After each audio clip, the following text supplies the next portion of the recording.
Abramos primero, hermanos, las Escrituras en el pasaje que hemos leído en San Juan, capítulo 8. En el Evangelio de San Juan, capítulo 8, donde hemos leído previamente. Y ahora leeremos particularmente los versículos 31 y 32. San Juan capítulo 8, versículos 31 y 32. Vamos a leer juntos, hermanos, las Escrituras. Dice la palabra del Señor: dijo entonces Jesús a los judíos que habían creído en Él: si vosotros permaneciereis en mi palabra, seréis verdaderamente mis discípulos, y conoceréis la verdad, y la verdad os hará libres. Amén.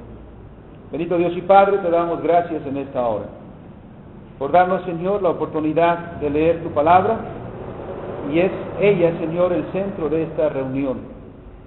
Pues hemos venido, Señor, no para hacer conforme a nuestros deseos, sino hemos venido, Señor, para proclamar tu grandeza y para escuchar las instrucciones que tienes para nosotros, Señor.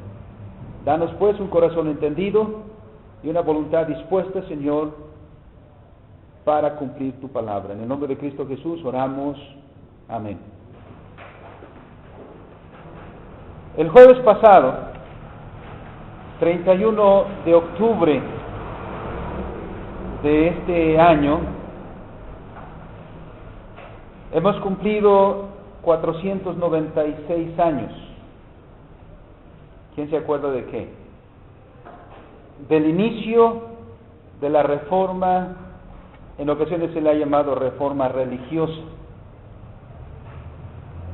Ciertamente es una reforma que comenzó en la iglesia, pero fue una reforma cultural, fue una reforma que impactó al mundo de aquel entonces y dejó su huella para el mundo del día de hoy también.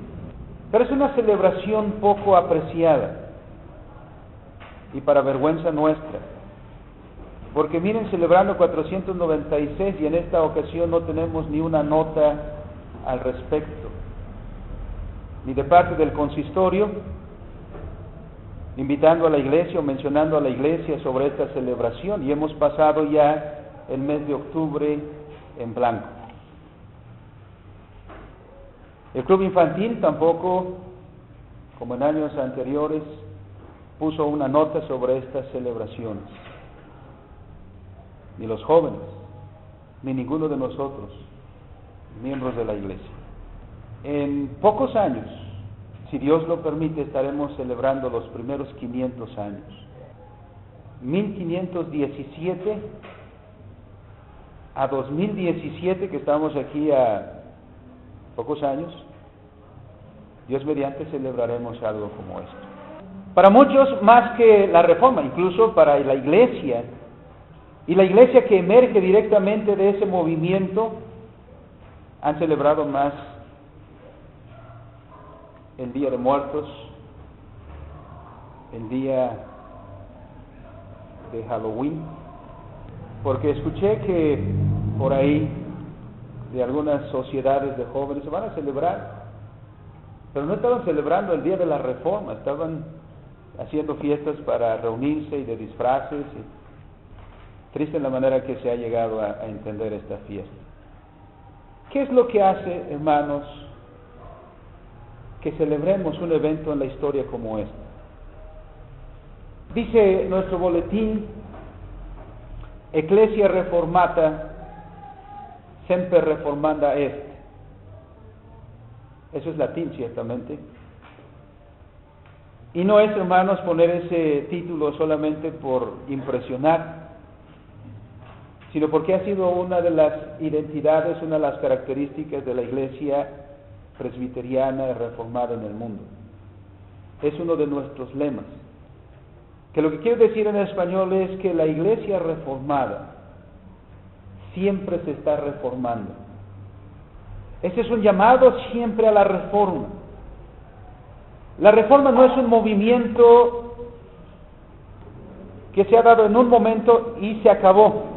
Y la celebración que tenemos como iglesia no es solamente recordar que algo pasó el 31 de octubre en la iglesia del castillo de Wittenberg, donde un monje agustino escribió 95 tesis y en un día como este lo clavó ahí y causó revuelo. No, es lo que Dios hace, lo que debemos celebrar. Es que el Señor llama a su iglesia a siempre estar en esta renovación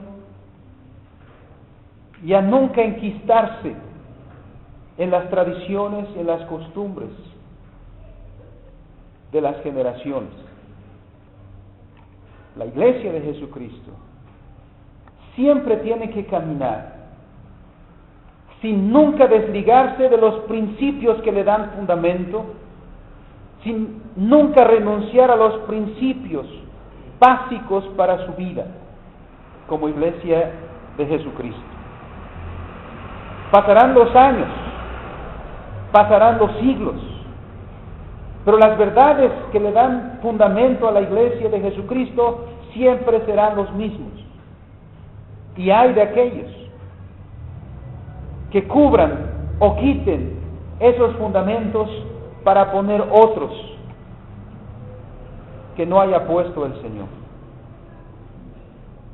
Por eso para nosotros debe ser una celebración, algo que debemos llevar en nuestro corazón, porque somos herederos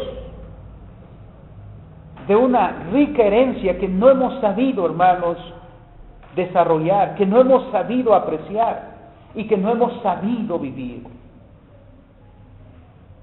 De repente la reforma solo es una mención, pero la reforma es un llamado a vivir para Cristo, fundamentados en la verdad. Miren el pasaje que leemos aquí. El Señor Jesucristo vino a este mundo. El Señor Jesucristo, el Hijo de Dios, vino a esta tierra y vino particularmente, y en este pasaje así se trata, y se reveló a su iglesia.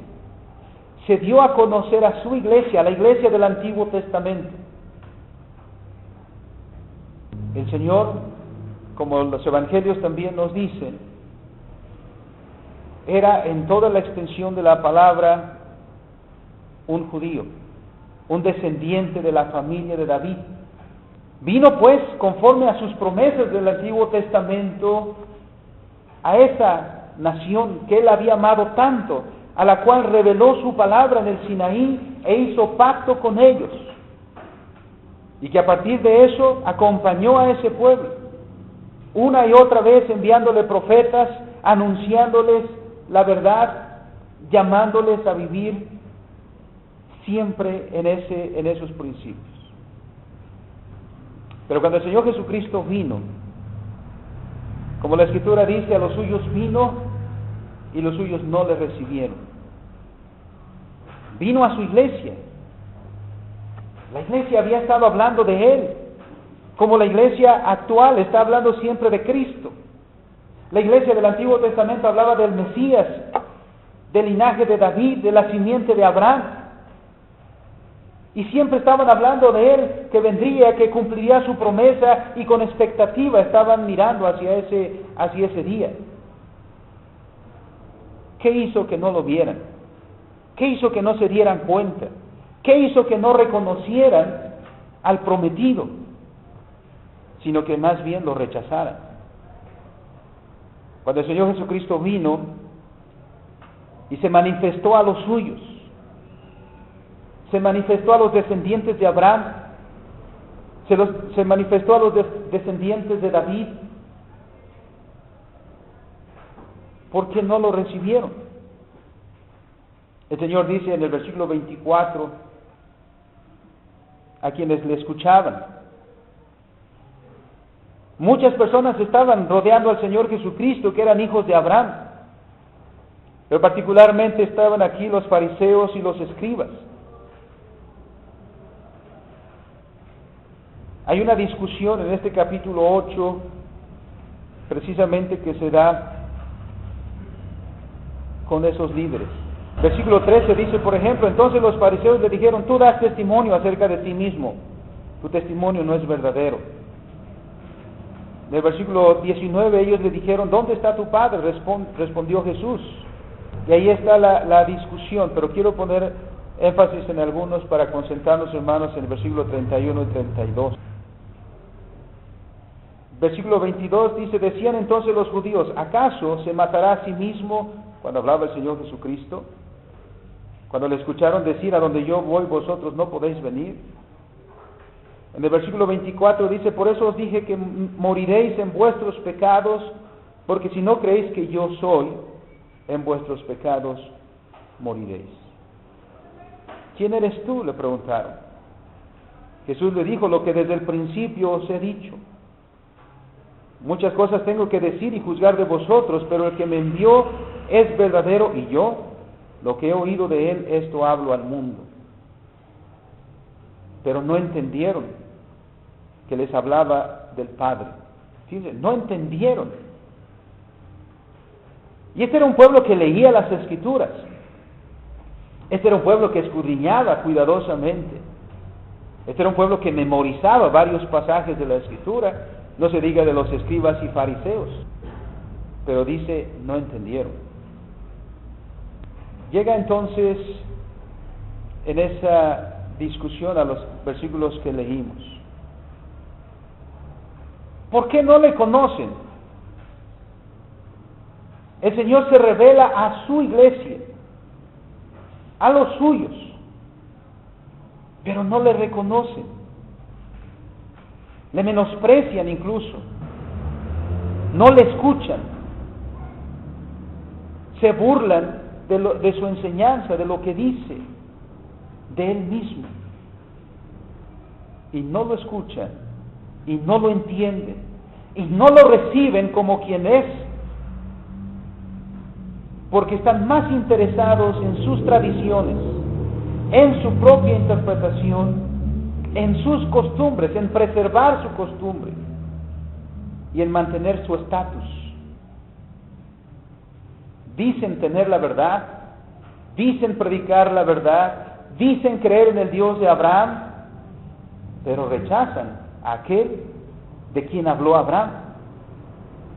Hablan al Dios en quien Abraham confió. ¿Qué ha sucedido? A través de todo su ministerio encontramos al Señor Jesucristo desenmascarando a los escribas y fariseos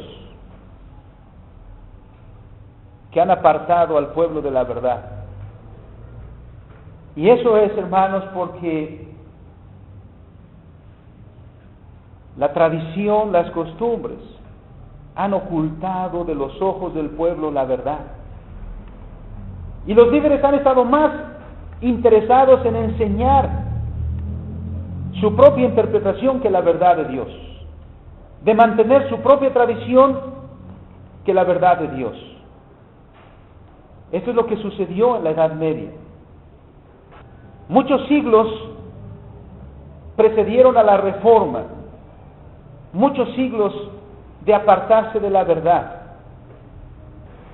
muchos siglos en los que se desarrollaron doctrinas y enseñanzas que no estaban en la Escritura, donde los líderes eclesiásticos mismos hicieron a un lado las Escrituras y colocaron su propia interpretación en el lugar que le correspondía a las Escrituras. La gente pues ya no escuchaba el Evangelio, escuchaba una serie de reglas, de normas que le enseñaban a la gente para decir, así te debes ganar el cielo. Hablaban de Cristo, pero no enseñaban a Cristo. Hablaban de Dios, pero no enseñaban el camino a Dios. Lo obstruían con sus propias tradiciones. El Señor mismo dijo a los escribas y fariseos, vosotros habéis invalidado la ley de Dios por vuestras tradiciones. Y la iglesia de la Edad Media eso había hecho. Ya no predicaba la salvación solo por la fe. Habían ocultado esa verdad y en su lugar habían enseñado al pueblo que se tenía que ganar la salvación. Enseñaron al pueblo a peregrinar, a adorar a las reliquias. Enseñaron que el perdón de los pecados no se obtiene por la gracia, sino a través de comprar una indulgencia. El pueblo, pues, estaba siendo enseñado a labrar su propia salvación, no a confiar en Dios. La autoridad de la iglesia no eran las Escrituras. Todavía, muy recientemente, hermanos,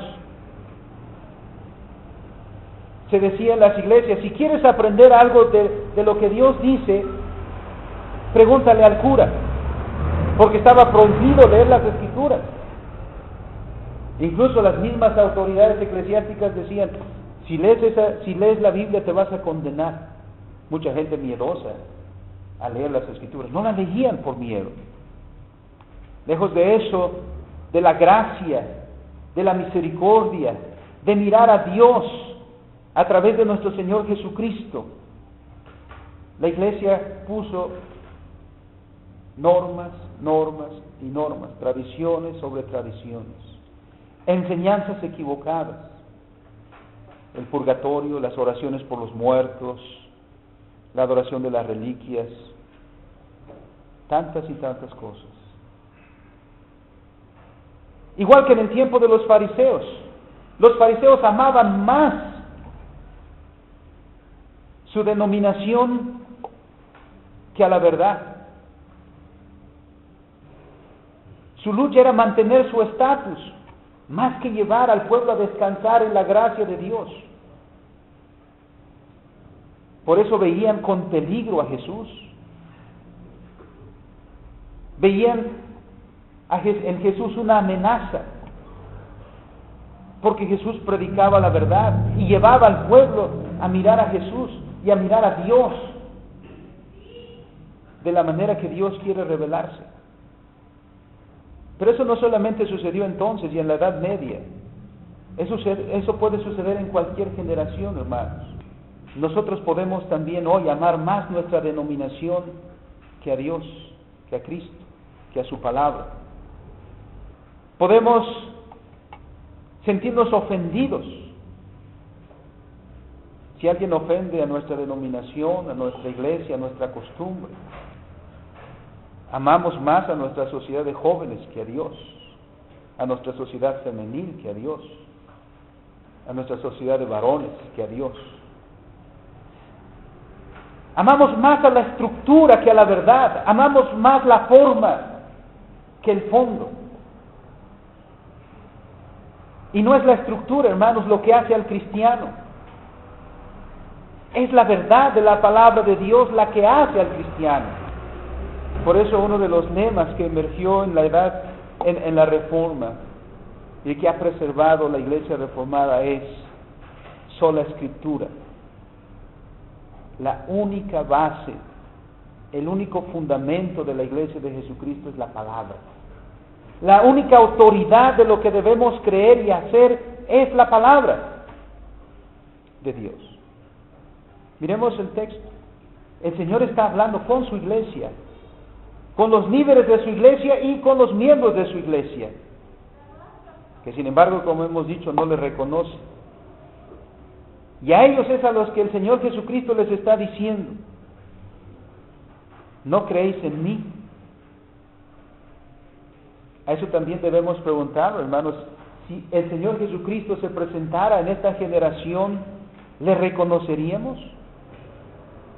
Si el Señor viniera predicando el Evangelio en nuestra generación, ¿reconoceríamos ese Evangelio? ¿O estaríamos más interesados en defendernos a nosotros mismos? A estimar como un mayor tesoro nuestra tradición, nuestra costumbre, que la palabra de Dios. Es por eso que la Iglesia Reformada siempre se está reformando. Pero eso no significa cambiar por cambiar. Eso no significa simplemente cambiar en ciertos momentos solo por cambiar. Jamás. Debemos siempre estar tomados de la palabra, dijo el Señor Jesucristo. Versículo 31, Jesús se refiere a los judíos que habían creído en Él. Si vosotros permaneciereis en mi palabra. ¿Qué es lo que hace un verdadero discípulo de Jesús? Dice la Escritura. ¿Qué es lo que hace un verdadero discípulo de Jesús? ¿Pertenecer a cierta denominación? ¿Pertenecer a cierto grupo, a cierta iglesia? ¿Pertenecer a cierta teología? Como dijo el hermano Babi ya en su lecho de muerte. En este momento mi teología no me sirve para nada. Era un hombre erudito, escribió teología sistemática, un hombre conocedor. Pero en ese momento dice, mi teología no me sirve de nada. Porque no era su teología lo que lo iba a salvar. Lo que hace a un verdadero cristiano es lo que las Escrituras dicen, es la permanencia en la palabra de Dios. Esto es lo que la iglesia debe buscar siempre. Permanecer en la palabra de Dios. Leer la palabra de Dios, estudiar la palabra de Dios, vivir la palabra de Dios. Es en razón de la palabra de Dios, es en razón de la enseñanza de la palabra de Dios que nos reunimos. A nuestros hermanos de la Reforma, hermanos, no les interesaba en primer lugar crear otra denominación. Ellos, si algo había muy lejos de su pensamiento era eso. Ni Lutero, ni Calvino, ninguno de ellos quiso formar otra denominación. No. Ellos amaban a esa iglesia de Jesucristo de la Edad Media, esa iglesia que estaba en grandes errores, porque amaban a su Señor. Y veían con tristeza cómo la iglesia se había desviado de la verdad de la palabra, que no permanecía en la palabra. Por eso todos sus esfuerzos fueron por regresar esa iglesia a la palabra, a su fundamento. Imaginemos como si fueran en un navío en alta mar. Como si alguien, el capitán, hubiera simplemente, como luego decimos, trazado el rumbo de ese navío solo a ojo de buen cubero, ¿no? Es decir, solo confiado en su vista. Yendo así, confiado en sí mismo, el rumbo cambió tremendamente. Hasta que alguien con una brújula vino, y con una brújula pudo conocer que el curso que estaba llevando ese navío era lejos del rumbo que había sido originalmente trazado. Y habiendo visto eso, entonces se levantó para llamar a toda la tripulación, pero particularmente al capitán, a decirle: hemos equivocado el rumbo y debemos enderezar el navío para retornar al objetivo que nos fue trazado desde el principio. Eso es lo que fue la Reforma. La Reforma por eso no es una revolución, jamás. La Reforma es un llamado constante a la palabra de Dios. La Reforma es un constante llamado a los cristianos a formar su vida en la palabra de Dios, no a vivir confiados en sus propios instintos. Y miren a este punto, hermanos. Por ejemplo, ¿podemos nosotros los cristianos celebrar el Día de Muertos, disfrazarnos y que nuestros hijos se disfracen, e ir de casa en casa pidiendo calaverita? Pero ¿a que sí lo hemos hecho? Ay, es algo folclórico. Es una tradición bonita que debemos preservar. Tenemos que responder a la palabra de Dios. No que sea malo disfrazarse, pero el disfrazarse de tal manera tiene un propósito específico. Celebrar la muerte. Decirle feliz Día de Muertos. Había una casa que vi un adorno ahí que decía en la puerta: feliz Día de Muertos. Usted celebraría a alguien que le diga tenga cáncer y llega y le dice un abrazo, vengo a felicitarte porque tienes cáncer. Lo más triste que le ha pasado a la humanidad es motivo de alegría. El desastre más grande que le ha acontecido a la humanidad es motivo de celebración. No es la muerte la paga del pecado y pecamos porque nos rebelamos contra la palabra de Dios. Aquí es donde los cristianos necesitamos regresar a la palabra y reformar nuestra vida a la palabra. Es la palabra la que debe darle forma a nuestra vida, a nuestras ideas, a nuestros pensamientos, a nuestras costumbres, a nuestras tradiciones. Los cristianos también debemos tener tradiciones, costumbres, ideas, pensamientos, pero todas ellas formadas por la palabra.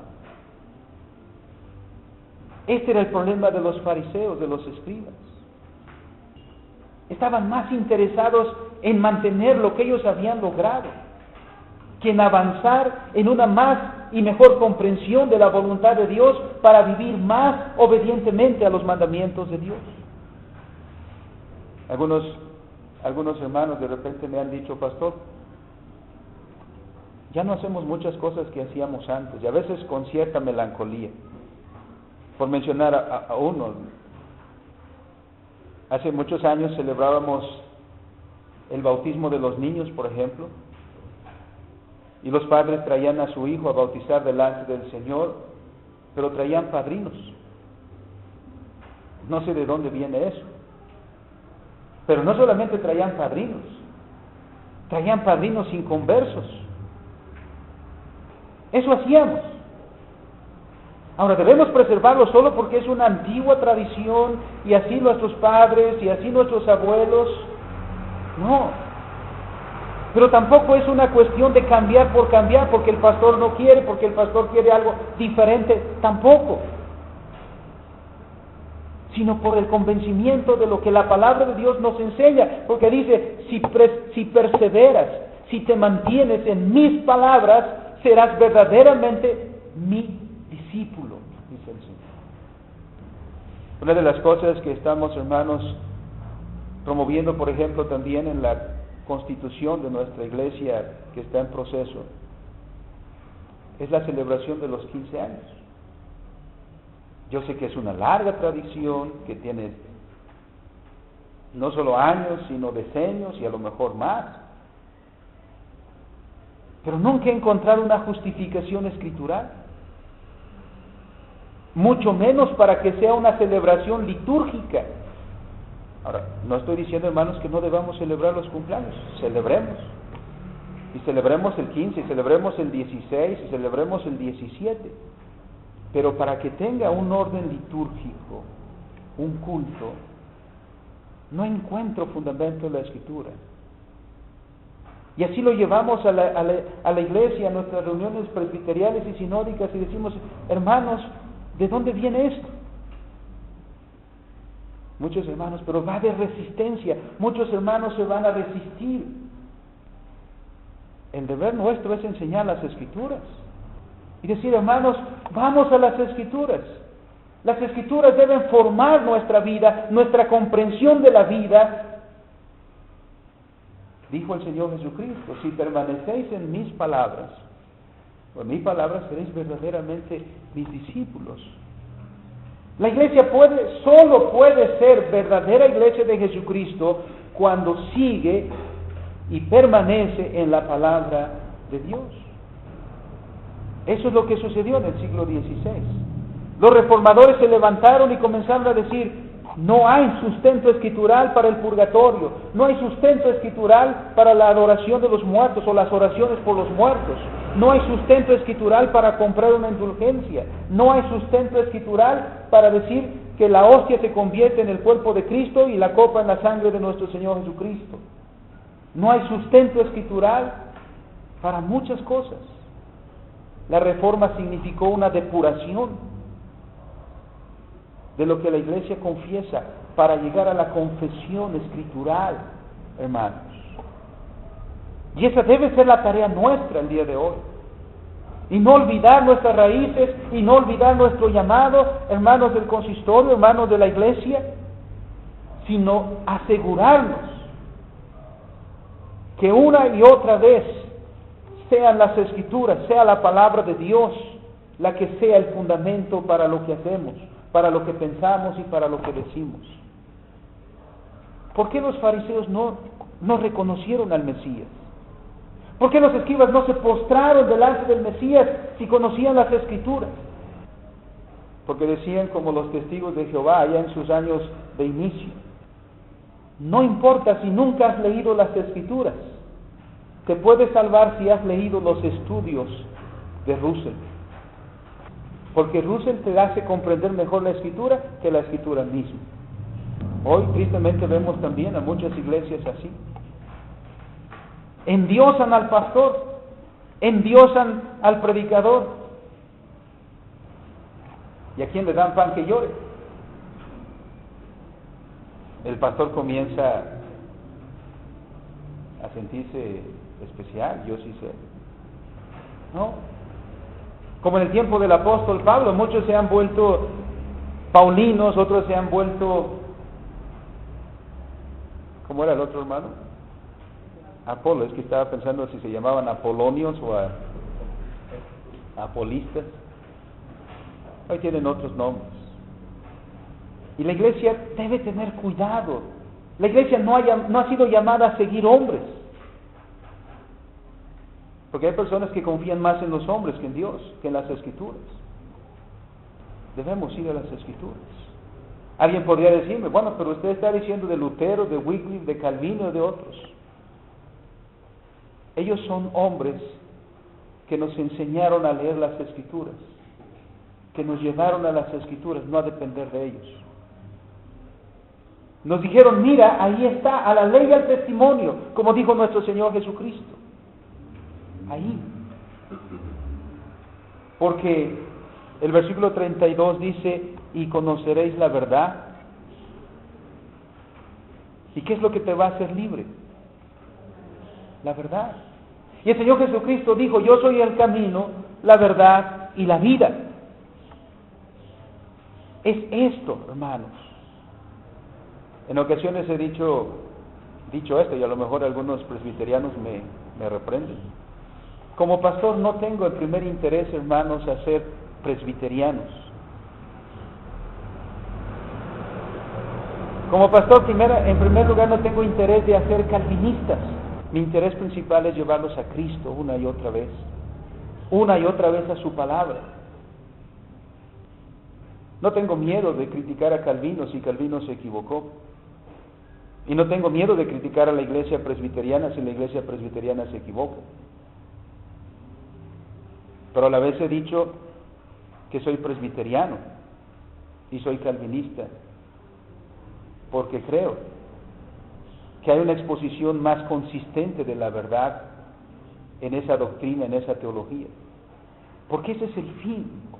En el momento, hermanos, que olvidemos a Cristo, y entonces imagínense, si quitamos las Escrituras y dejamos de las Escrituras y ponemos aquí las instituciones de Calvino, a eso no hemos sido llamados. O si quitamos las Escrituras y ponemos el libro de Berkov aquí, o de Spyman, o de otros hombres sabios, entendidos y fieles al Señor, sin duda. Pero nunca ellos deben venir a ocupar el lugar que solo corresponde a la palabra de Dios. Nuestro esfuerzo, hermanos, entonces, es claro identificarnos como una iglesia presbiteriana, una iglesia reformada, una iglesia calvinista. ¿Pero por qué? Porque encontramos una exposición mayor, mejor, de la comprensión de las Escrituras. Pero aún Calvino debe ser examinado con las Escrituras. Pero aún nuestras confesiones tienen que ser examinadas con la Escritura. No vayamos a ser encontrados como aquellos que si el Señor Jesucristo viniera ahora, estarían más interesados en defender su estructura, su denominación, su grupo, su sociedad, que postrarse delante del Rey de Reyes y Señor de Señores.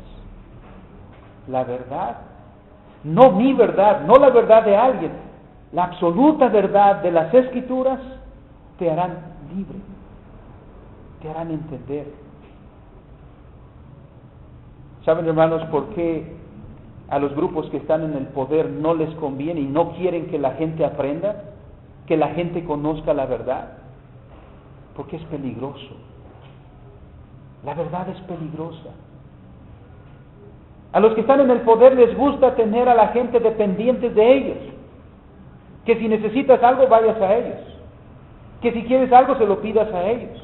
Ellos quieren tener el control siempre. No. Alguien, escuché hace poquito, que un pastor le decía a otro pastor que enseñaba, que le decía, no les enseñes. Y le decía el pastor, ¿y por qué? Porque les vas a enseñar y te van a correr. Eso está en las manos de Dios. El pueblo debe conocer.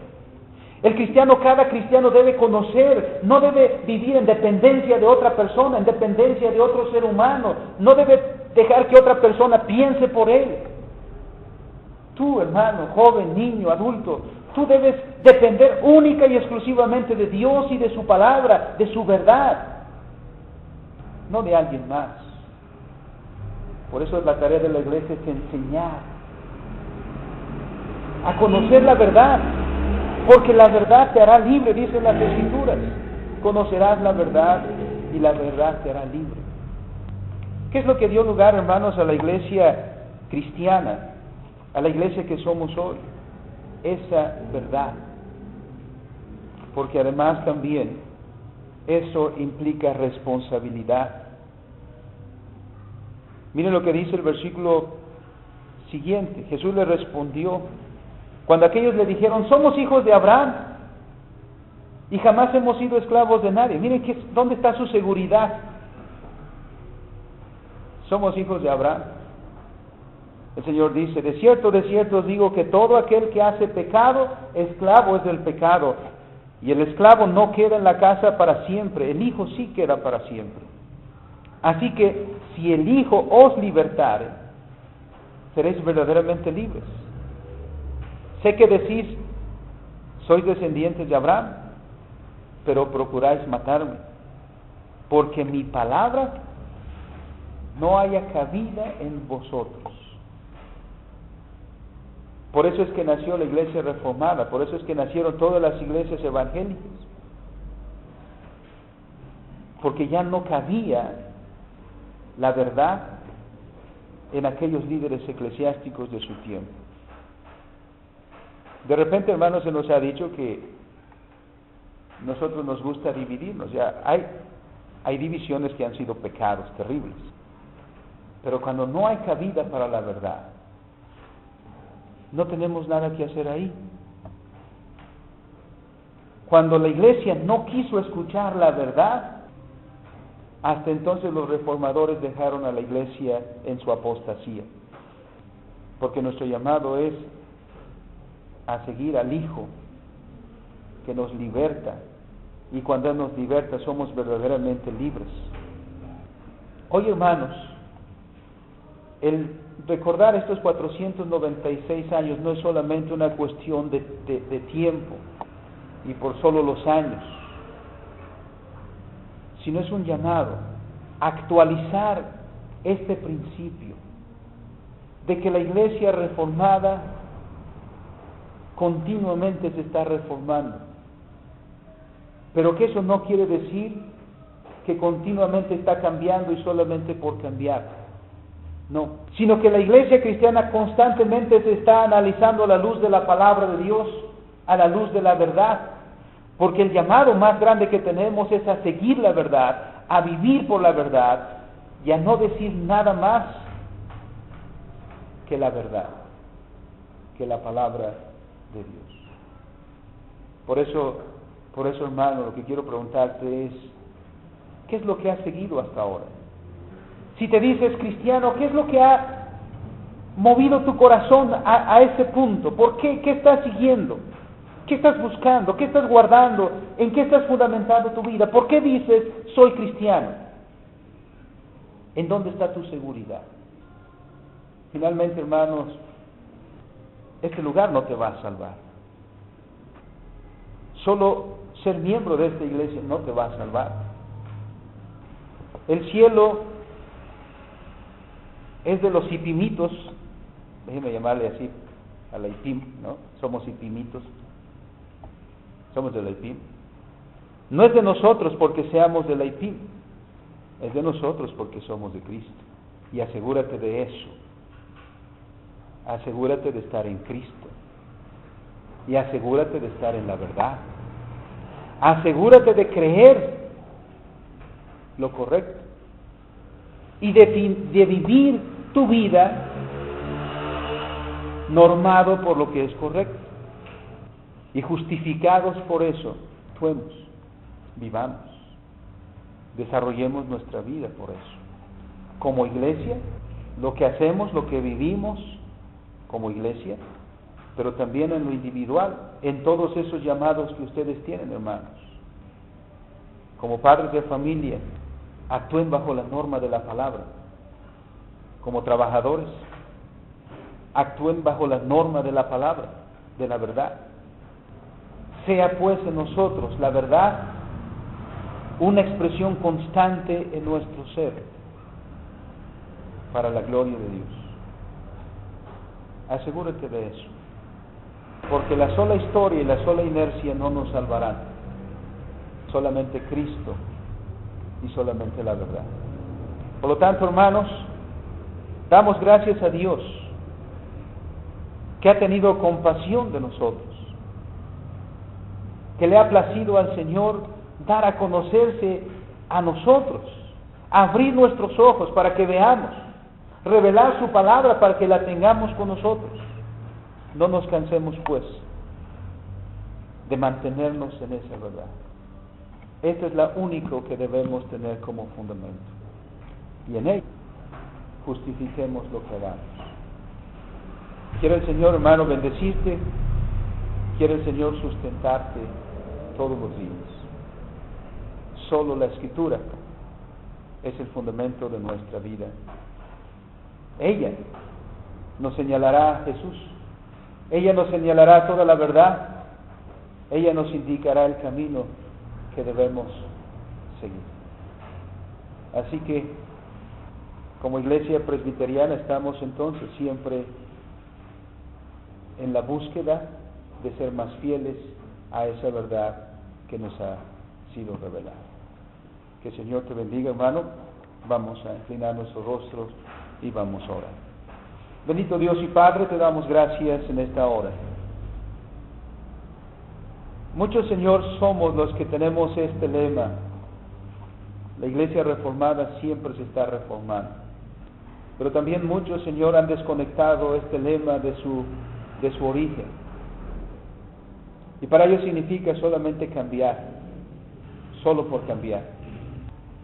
Algunos han tomado el lado opuesto y solamente han tenido como propósito guardar y guardar. Ayúdanos, Señor, a mantenernos en el punto correcto, a mirar, Señor, a tu palabra como debe ser vista, como debe ser considerada. Nos has dado, Señor, una herencia preciosa. Has vuelto a tu iglesia a la verdad. Nos has vuelto a llamar, Señor, a poner nuestra vista en tu palabra, no en las tradiciones, no en las teologías por sí mismas, no en la estructura, no en la denominación por sí misma, sino en la verdad, donde todas estas cosas se deben fundamentar. Y entonces seremos fieles hijos tuyos. Cuando como denominación sea esta tu palabra nuestro fundamento, el fundamento de nuestras confesiones, el fundamento de nuestra teología, el fundamento de nuestra liturgia, el fundamento de nuestro vivir diario. Llévanos, Padre, a esa reflexión, a darte gracias por todos estos años y por este llamado continuo, Señor, a volver a tu palabra una y otra vez. Te rogamos, Señor, Que siempre veamos a la obra de nuestras manos como una respuesta a tu palabra y no como un fin en sí mismo. Y que guardemos aquello que hace justicia a tu palabra. Pero también, Padre, en la búsqueda de tu palabra y de tu señorío nosotros, también, Padre, cambiemos lo que hay que cambiar. Sé con este grupo de hijos tuyos, Señor, y llévanos día con día, Padre, a ser más fieles a tu palabra. Sea tu verdad, nuestra verdad, en todos los ámbitos de la vida, desde ahora y para siempre, en Cristo Jesús. Amén.